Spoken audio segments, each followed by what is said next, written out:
It is a tradition. I think it's developed in the Midwest. I mean, I just think it's been ingrained now over the last, I'd say probably 20 years. It's a tradition, and you're not taking that away from me.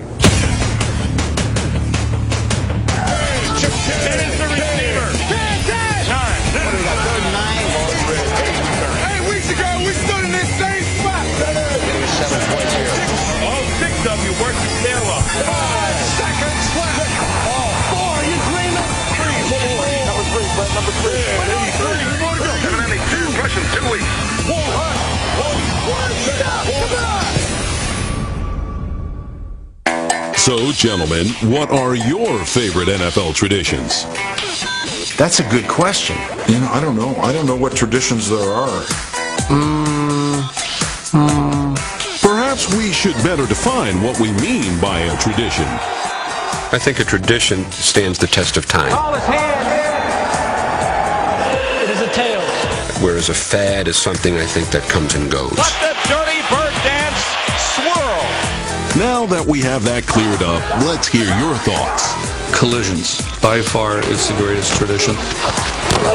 I love the traditions of the Colts and the Ravens. Love the band.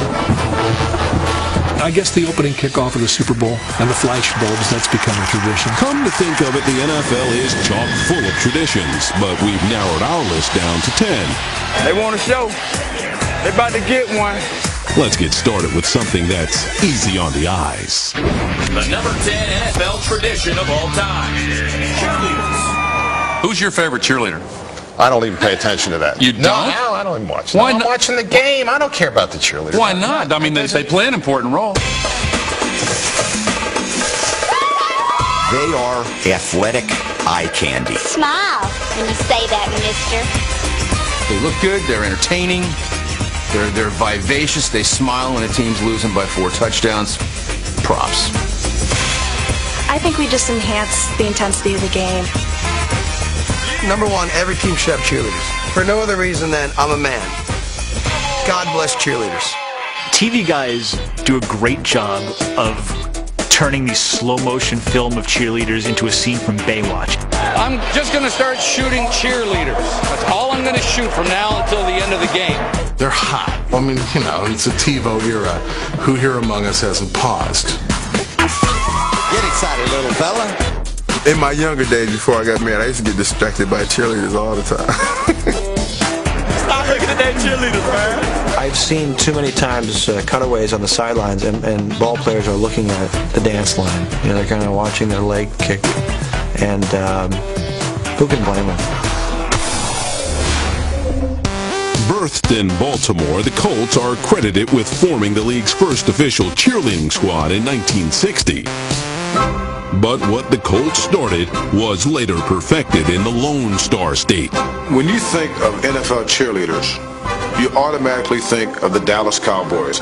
Whether they invented it or not, you think of the Dallas Cowboys and Tex Schramm. In 1972, the Cowboys president and general manager recast Dallas's cheerleaders into NFL icons. He figured by adding a little sex appeal to this, then that would even broaden the appeal of the NFL. But not everyone was in favor of the Cowboys' new-look cheerleaders. When the cheerleaders came out, the media asked Tom Landry what he thought.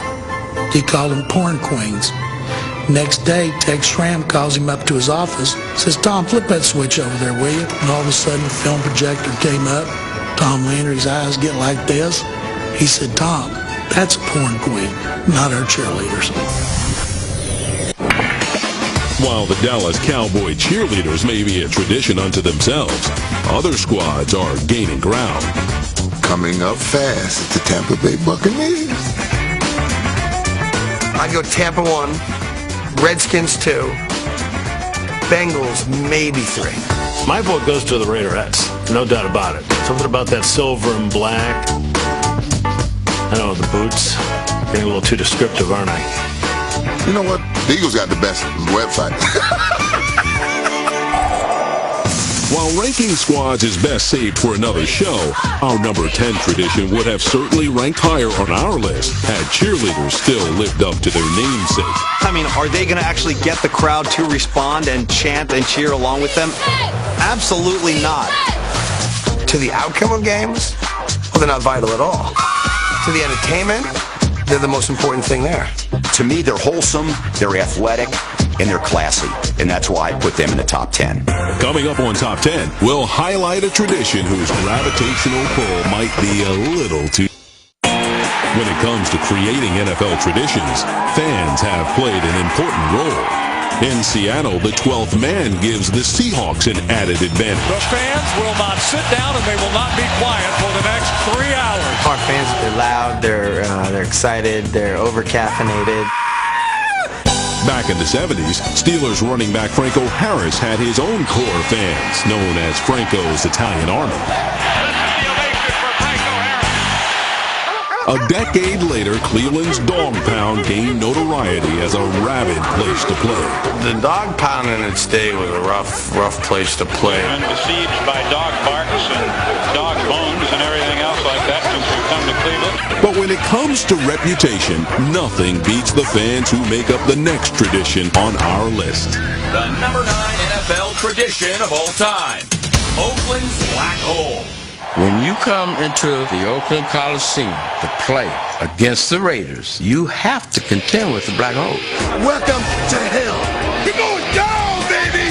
You're an old time now, baby. Insanity. That's the only way I can describe it. The Black Hole is just straight insanity. Those people are not human, and they know it. Crush them, baby. Crush them. Crush them. Black Hole, great tradition, rabid fans. There's a fine line between being rabid and being sick.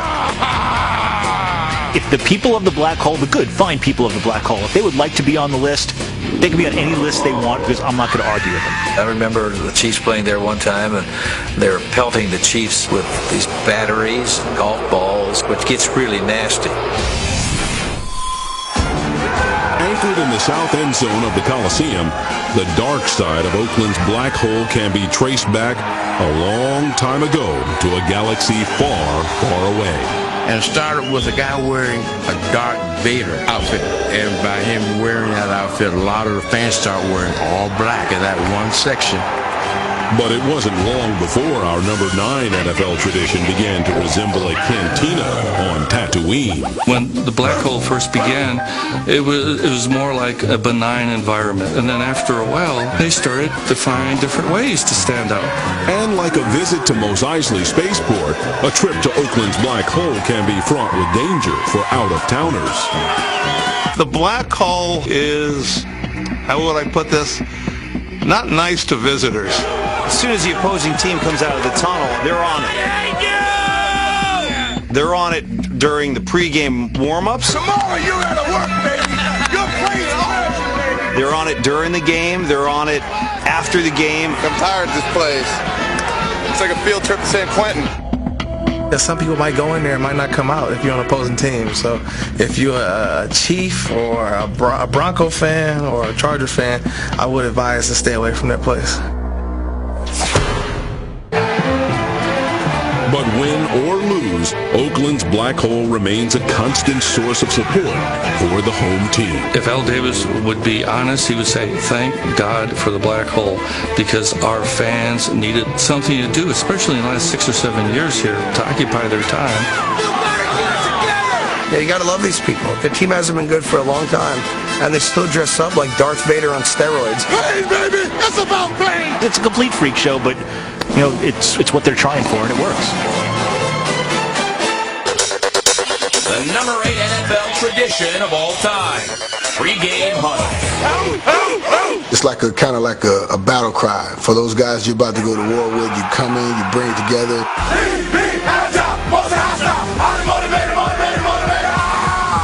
Can you feel that thing? That swings like your doggone hands. It's a part of the pregame routine now, and it's motivational, inspirational. In this great book I read, a giant was defeated by one stone, baby. We are all together like a shiny new Escalade. Somebody cut your grass wrong. Somebody bump into your car. When it comes to pregame huddles, it isn't always what's being said that matters. Now, there's a lot of Mississippi boys over there and a lot of more boys over there. We need to get them. We need to get them. It's a sense of security. I need you, you need me today. Let's keep touching each other. Let's make sure we feel each other. Let's make sure we smell each other's breath. I'm all for someone huddling if you have something to say. But let's not get into a routine. Used to be head coaches were the focal point of these pregame pep talks. There's a gleam. Do everything as good as you can, and then a little bit more. I always look at the coach to be the centerpiece. He's the one leading these guys into battle. I'm the guy running the show. I'm the guy that should be in the middle of the huddle. 40 men together can't lose. Let's get the gleam, all right? Let's go. But as the years went by, players began to take on a more vocal role. I don't know the heritage of it, but I think where it began was simply a matter of players initially will come out and kind of get into their own little groove. It ain't no doggone tomorrow, fellas. These players are now using these opportunities to kind of make a name for themselves. I sort of trace that to Ray Lewis with the Ravens. Ray Lewis has to be one of the great huddle leaders of his generation. We control this. We run this. Anybody touch the ball, they get knocked out today. When this guy goes to the Hall of Fame, there will probably be equal parts footage of his tackles and equal parts footage of his pregame psych-up huddles, because this guy does it better than anybody. D-line on 3. 1, 2, 3. Backers on 3. 1, 2, 3. These days, it seems quantity trumps quality when it comes to our number 8 NFL tradition. You better start figuring in how much time you're allotting for these huddles in pregame, because there's a lot of them. No, you don't need to overdo that. You don't need to have a million huddles before a game. I think a lot of stuff like that in football is incredibly overwrought. While the number of pregame huddles might seem infinite, there is something reassuring about these pregame get-togethers. When you see that raw emotion, that's when we realize, even though they're professional football players, they want to win, they need to be emotional. When you see that, you know that these guys are not just playing football for a paycheck, they're playing football because they love the game. Coming up on Top 10, we'll profile a tradition that never gets old. You can see it 100 times, and the 100th time you see it, it's impressive. Something else, huh? Please remove your hats for the singing of our national... In the NFL, there isn't a more patriotic tradition than singing the Star-Spangled Banner. I like the national anthem. I think it's a great tradition before NFL games.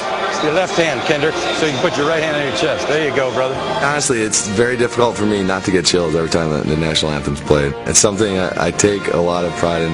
It was always a great moment for me. It was the equivalent of kind of gentlemen start your engines in the NFL. While it's hard to top the national anthem, our next NFL tradition does just that. The number 7 NFL tradition of all time, the flyover. I love all flyovers. I don't care. Piper Cubs in formation, helicopters, crop dusters. If it's a flyover, by God, what we're about to do is important. It's the greatest thing ever. The national anthem, then our armed forces. Pretty good way to start the game. You chills right now just thinking about it, man. Come on. There's a bomber. Is it going to come over? Yeah. The flyover could be the most exciting 5 seconds in football. There's something about the sound. You can feel those jets going over the top. When it comes to the pregame flyovers, that is something that you can see it 100 times, and the 100th time you see it, it's impressive. It's always a nice little scare before the game starts, especially if I don't know it's coming.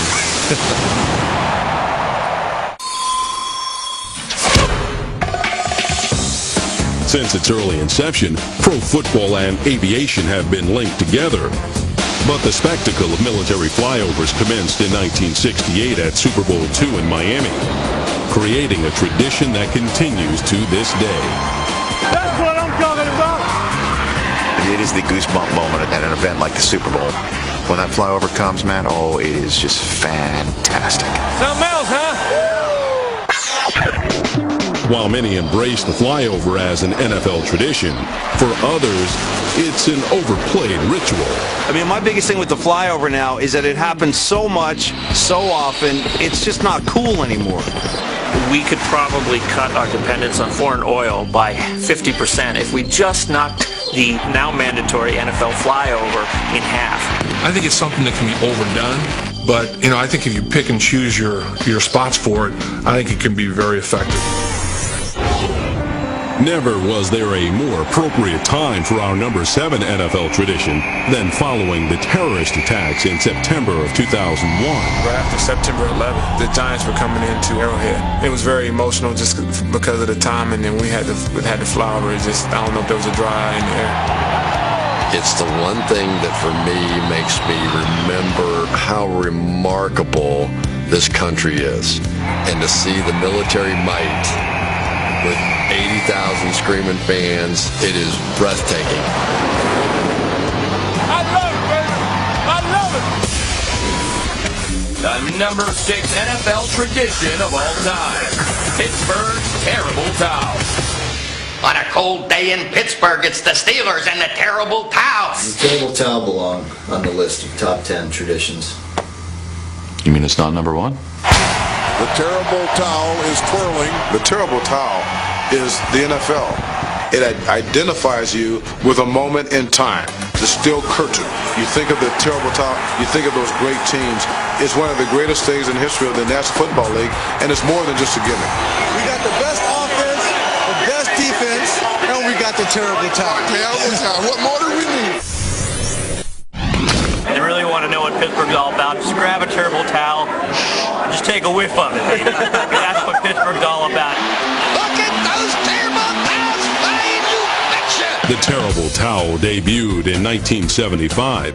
Steelers announcer Myron Cope created the towel in hopes that it would soak up all opponents in its path. It will possess terrible powers that will keep the opposition from being in the football game. And the towel is out. Feel the power, Myron. Oh, I can feel that power. I don't think another team has taken something like the terrible towel and been able to inspire their fans to use it long term. From that standpoint, the terrible towel really is one of a kind. Other teams have tried, but no towel has sopped up success like the original. Well, actually, the terrible towel wasn't terribly original. Longtime Dolphin fans might remind you that during their heyday in the early 70s, there were actually the equivalent of that, but they were white. Isn't that great? I guess they stopped that because they realized it was corny, so then Pittsburgh took it over.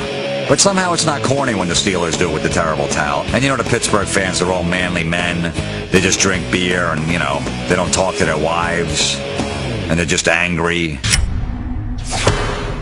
Legend has it, those who disparage the sacred cloth face grave consequences. If you do something to the terrible towel, it'll come back to bite you. I believe the Tennessee Titans, got a sense of that. Puts on a move at the 10.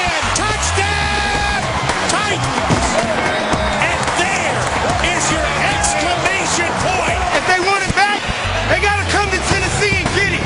And then Pittsburgh gets to the Super Bowl and the Titans don't. The Titans season is over. One of the best moments here in recent years is when T.J. Houshmandzadeh wiped his cleats with the terrible towel.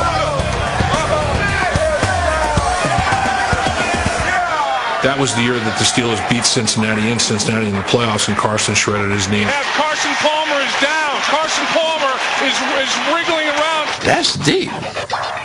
Maybe you should leave the terrible towel alone as an opponent.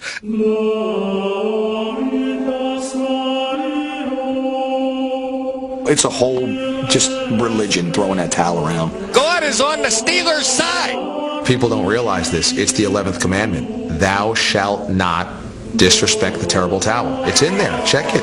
Check the book.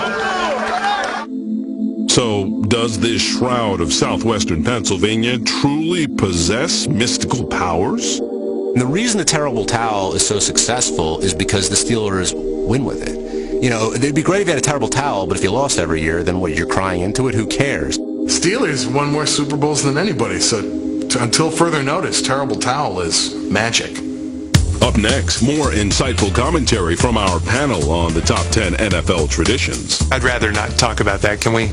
Wow, I don't have a whole lot of strong feelings. Coming up tonight on NFL. Our countdown of the top 10 traditions is flying by. Now here's a refreshing taste of what we've seen so far. Number 10, the sweeter side of the sweaty NFL.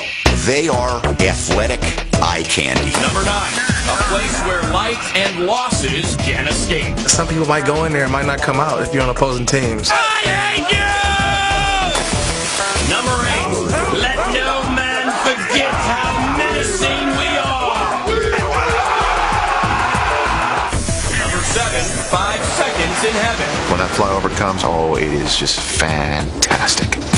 Number 6, it's why the Steelers always clean up at the Super Bowl. God is on the Steelers' side. And now, the number 5 NFL tradition of all time, mascots.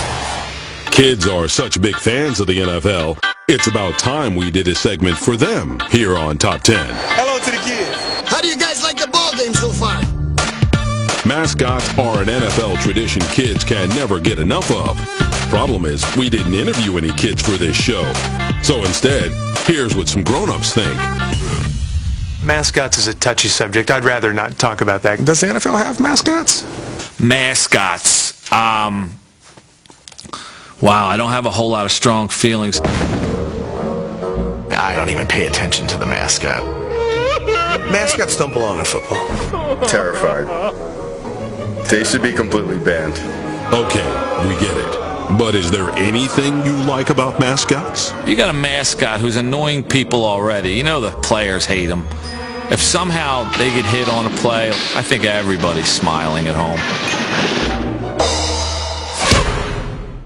In the early days of the NFL, having a live mascot was a smart choice. I love dolphins. I think they're the most intelligent mammals that there is. Every time that the Dolphins scored a touchdown, Flipper would dive up in the air and dive back into the tank, and the crowd went wild. Sadly, live mascots on the sidelines are a dying breed. But for some reason, I guess the Humane Society or something made them do away with that happening. But, I thought that was great. Not that humans dressed as animals was any more humane. Hi there, how are you? We're a buffalo.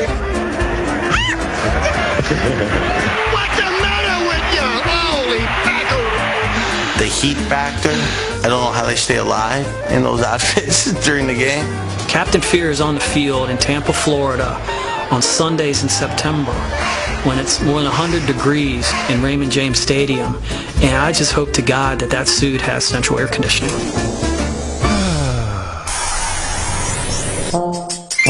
A mascot's supposed to be stupid. It's supposed to be silly. If human beings that are goofy enough to dress up in costumes and parade around a stadium, that's where it's at. But there's a trend of just sort of the big head, like I think the Cowboys had one of these guys, and I think the Patriots maybe. It's just the big guy with the kind of, vacant smile. I find those guys creepy, and they're soulless, and they're not funny. They're just kind of, something's wrong with that kid. If you want a football mascot, give me the guy in Minnesota who dresses in the Viking costume. That's what football's all about. Oh, Viking guy is awesome.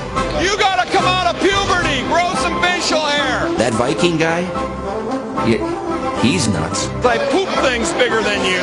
He startles you. You're like, whoa, where'd that guy come from? I don't know what he's up to, but he definitely has my respect and attention. Once you think you're on top of the mountain, you're done. The number 4 NFL tradition of all time, end zone celebration. Good morning, class. This course is post-touchdown protocol. Today we shall examine the various techniques available to you after a tally in football. It's showtime. Watch closely as there will be a quiz immediately following. Let me use this moment as my soapbox. It is a great tradition, end zone celebrations. Whatever happened to the good old days? You know, what's the old saying? You know, when you score a touchdown, act like you've been there before. It's gotten out of control. This is flat out embarrassing. I am a fan of creative end zone celebrations. I think that the NFL has gotten it wrong. I think they're fun. And I know you hear all these arguments from the moralists. Disrespects the game and the history of the game. Act like you've been there. Act like you planned on doing it. There's something to be said for the guy who scores and just hands the ball back to the ref. And there are like a handful of guys that still do that. So as long as you got a handful of guys that still do that, I don't mind the phone calls, the bowling pin thing. You know what? It's entertainment when it's all said and done, right? We're not on Capitol Hill passing the budget. It's an emotional game.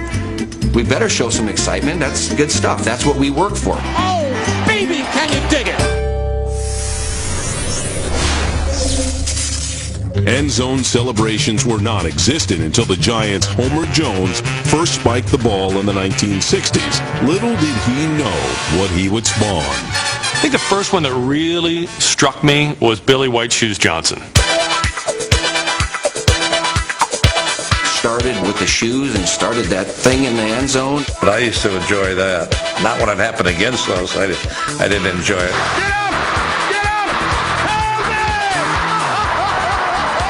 I was always taught coming up, act as though you've been there before. When I first got into the professional ranks, it just so happens automatic. It was just automatic. And then all of a sudden, that was replayed more than the touchdown was, and then it snowballed. That will follow him around for years. Once White Shoes perfected the art of our number 4 NFL tradition, end zone celebrations grew by leaps and bounds. There are so many favorites to choose from. One of them I did like, the Fun Bunch, Washington Redskins, because it involved a multitude of players that gathered around in the end zone and celebrated together. I like that. I like the Icky Shuffle. The Icky does a one-footed dance. Icky Shuffle was great. It was so bad, it was good. It was so weak, it was strong. Celebrations jumped the shark when Joe Horn pulled that cell phone thing. He went and got the phone and pretended like he was making a phone call to somebody. A lot of people don't know this. Joe Horn's cell phone call was out of network during peak hours. That's what made it so. That made it so great. That's a little too much right there. They want a show. They about to get one. To me, the best end zone celebrations were forged by Terrell Owens. Touchdown 49ers! I did like Terrell Owens' celebration on the Dallas Star because he got hit for it. That was good. Oh, and somebody's coming over to tackle him. Look at this. You don't like this one? To me, it just doesn't get any better than Chad Johnson. Chad Johnson, Mr. Showman. Got on a knee like he was proposing to Daphne over there. The best one ever was when he did Lord of the Dance. Chad Johnson doing a dance in the end zone. That was better than Michael Flatley, for crying out loud. Wait a minute. Don't you want to talk to me about Sharpies and stuff? Come on. Are you kidding me? Yes, we can't sign off on this segment without mentioning the Sharpie. Owens is there. He leaps on. He catches that into the end zone. Touchdown. Terrell Owens playing out to Sharpie is still the most intelligent and creative thought to ever occur after a touchdown. The only thing wrong with that whole scenario when T.O. did that was that he gave the ball to his financial advisor. What a letdown. Coming up. Beer, food, fire. Okay, that's it. The key ingredients for a tasty tradition. One of football's most popular traditions is the Gatorade dunk. This hockey ritual began in New York in the mid-1980s. I think it's become part of Americana in sport, and I think it's a little passé anyway now. So because the Gatorade dunk has become such a cliche, we couldn't include it in our top 10. While dousing your coach may be played out, the next tradition on our countdown is still in vogue. The number 3 NFL tradition of all time, tailgate. I think you have to have tailgating. Tailgating defines what Sunday football is all about. The recipe for a successful tailgate is a simple one. Beer, food, fire. Okay, that's it. You have to have all three. You can't bring cold subs out. Fire me, baby! And a little bit of Aquafina. Can't have a tailgate party without the beer.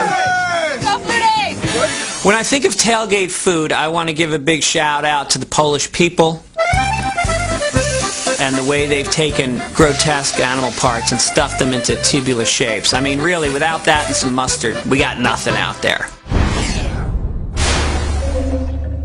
Tailgating is not quite what it used to be. How do you expect these things ever to cook? Well, maybe they're frozen. Stand around this side, we can keep the wind off them. Tailgating should be, you pull up into a space, you pop open the trunk, you put out a grill, throw some meat on the grill, open a cooler, have some beer, maybe a folding chair or two. Nowadays, people roll up in these specialized vans. And they invite their friends, they sit in their parking lot, they dress up. You spend hours upon hours before the game even gets going. You go watch the game and then you come back for some more. Honestly, I think people now are just doing them because they probably have a better setup in the parking lot than they do in their houses. Tailgate parties are a lot like when you see the old Celtic warriors, Braveheart, gathering before the battle to charge themselves up, put on the war paints, have a last meal, get focused, get crazy, take your underwear off. So who's number one at our number 3 tradition? There's nothing like getting out of your car at Lambeau Field and that smell. Everything else is secondary. I've never been to Kansas City, and I want to go because I've always heard Kansas City's great. Buffalo, New York, those people tailgate like it's their job, like their lives depend on it.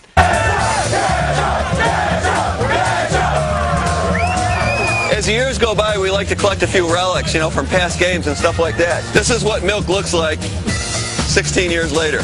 These are my Raley pickles. That guy's okay because he's not going Gucci. He's not going Williams-Sonoma, and he's not going French sauce. This is one of my favorite relics. This is a potato chip bag we opened up during the greatest comeback in National Football League history. I always have one Raley chip before every game for good luck. Other than maybe risk of food poisoning, he's probably got the right idea. So why do people tailgate anyway? Might be another reason to get away from the wife. Honey, I got tickets to the football game this weekend. I know you hate football, you don't want to go, so I'm going to leave at 6 a.m. for a noon Central game. Why are you leaving so early? Because I got Billy and Johnny and Antoine and all my best friends. We're going to hang out in the parking lot with a grill. We're going to cook food. We're going to have an unbelievable time. Coming up on Top 10, it will be a tough call. Do we go with pigskin or turkey? Man, that's a tough one. I can't have both? I can't have both?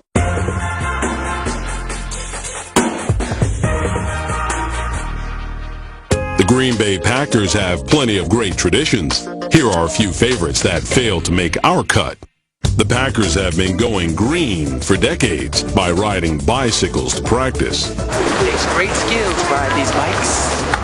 Who needs field turf when you've got frozen tundra? The frozen tundra. It's all about frozen tundra. The only thing better than wearing a wedge of cheese on your head is celebrating with a Lambeau Leap. Antonio Freeman takes the trip to the stands. All of these customs make Green Bay unique, but none of them compare to the next tradition on our countdown. The number 2 NFL tradition of all time, Thanksgiving football. Thanksgiving would not be the same without football. What else you want to be doing on Thanksgiving? Rather than eat turkey and hit somebody in the mouth. To me, Thanksgiving football is what I think of when I think of the NFL. Football just fits with your house, with your family, with your turkey, with the football just fits. It's just part of the day. Thanksgiving football is so good because you're giving men the 3 things they want most in life. They can eat, they can drink, and they can watch television. honestly, the only thing wrong with it is that we have to watch the Detroit Lions every year. You get rid of them, this is the greatest tradition and the greatest holiday of all time. Hold on just a moment. Without the Motor City, our number 2 tradition wouldn't exist. Well, it actually started, as far as an NFL tradition begins, with George Richards, who was the owner of the Detroit Lions in 1934. And he was looking for a way to capture some of the high school, college atmosphere at his pro game. The Green Bay Packers in Bay Break Stadium for their annual Thanksgiving Day battle with the Lions. So it started there, and it became a tradition. Despite the popularity of Thanksgiving football, when the league looked to add a doubleheader in 1966, it proved to be a tough sell. The NFL started asking all of their teams, would you be interested in playing a game on Thanksgiving Day? Would you be interested? Would you be interested? And on down the line, they all said no. And then again, it was Tex Schramm. Yeah, we'll take it. And not only will we take it, but we'll take it every Thanksgiving in perpetuity. Happy Thanksgiving, everybody. To satisfy fans' growing appetite for pigskin, the NFL stuffed in a 3rd game in 2006. I think people now identify eating turkey, dozing off on the chair, and watching 3 football games now. Gobble, gobble. Like Thanksgiving, pro football has also had its share of turkeys. In 1993, the best intentions of Dallas's Leon Lett ran afoul. Out at the 10-yard line. Jimmy Jones got the block and no one. Yes! Oh, Leon Lett! Leon Lett! Oh, my goodness gracious. Lett's blunder led to the most infamous second helping in Thanksgiving football history. Sets it down. Kick is up. It's good, and the Dolphins win the ball game. And who can forget the 1998 overtime game between Pittsburgh and Detroit? Call it plays in there. Head, call. He said head, it is a tails. Phil Luckett thought he heard heads, tails. Bettis is out there yelling at him. He said, I called tails. The first call was heads, and so I went with what I first heard. I think Bettis changed his mind mid-toss. I think that's exactly what happened. Oh, my God. That's unbelievable. Bettis may have changed his mind, but there was no changing the outcome. Snap and the kick, and the Lions have won the game. When it comes to traditions, the long-standing relationship between the 4th Thursday in November and pro football is truly something we can all be grateful for. It's absolutely a tradition. It's right there with the turkey as far as things that are just indispensable to Thanksgiving. Happy Thanksgiving, America! Put down the guacamole and the chips. When we come back, we'll feast our eyes on our top NFL tradition. Yay! Hold the phone. Before we reveal our top NFL tradition, let's partake in the television ritual of prolonging the big reveal by showing you things you've already seen. Number 10, all natural fan enhancement. I think we just enhance the intensity of the game. Number 9, here is the path to the dark side. Those people are not human, and they know it. Welcome to hell. Number 8, hoorah! Number 7, Tower, this is Ghost Rider requesting a flyover. Number 6, beware the curse of the terrible towel. Thou shalt not disrespect the terrible towel. Palmer is down. Number 5, mascots. Kids love them. Middle-aged men. All mascots should be eliminated. Holy jumping jeepers. Number 4, a magical land of cell phones, Sharpies, and the river dance. That was better than Michael Flatley, for crying out loud. Number 3, where Polish delicacy meets American glutton. Number 2, this tradition is no turkey. Thanksgiving football is so good because you're giving men the 3 things they want most in life. They can eat, they can drink, and they can watch television. And now, the number 1 NFL tradition of all time, Super Bowl Sunday. Super Sunday, what a day. It's like a dream come true. It's unbelievable. This afternoon, we're going to play the biggest football game in the history of Western civilization.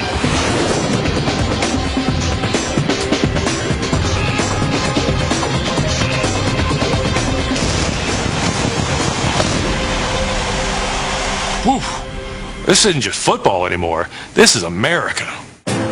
Week from Sunday, America is going to come to a stop.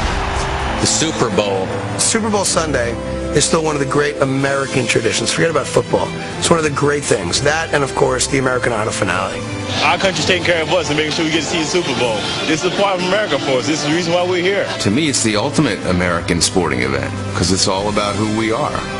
We like big events. We like spending lots of money. We like violence. And there, it's all there. The debut of our #1 tradition didn't get off to a flying start. The Super Bowl, when it first started, was kind of...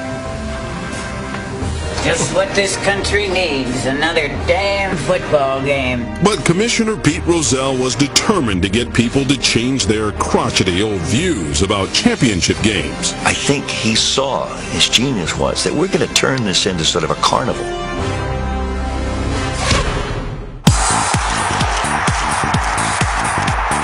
The spectacle of it all was so far from what it's become that now it's for everybody. You don't have to just be a football fan. It's one of those things that all Americans can unite and have something fun to kind of join together. Super Bowl Sunday is a great American tradition where men and women come together to watch football, having separated the entire year while watching games. Now we're going to hear women's input on the game. And that's got to stop. The world does stop, and whether it's to watch football or to watch commercials, it's a big party. Ah, yes, the commercials. I play the elbow. The what? It's a member of the Woodwin family. A large captive audience may be an advertiser's dream, but others see it as one of the not-so-super aspects of the game. I have a couple complaints with Super Bowl Sunday. Here I am. I'm going to be the grouch, all right? One, the neutral field thing kind of, to me, always kind of takes a little bit of the fun. The 2-week wait, probably a little bit too long. I could also do without maybe the 10-hour pregame. That's what World Championships are all about. Well, you have to realize as a football coach that you are part of show business, and the Super Bowl is the greatest show in the world. And when it comes to halftime shows, to keep the audience glued to their seats, you need a bigger bag. A football audience is going to be 8 years old up to 80 years old. So if you're going to play it at the Super Bowl, you need to be significant to generations and generations of people.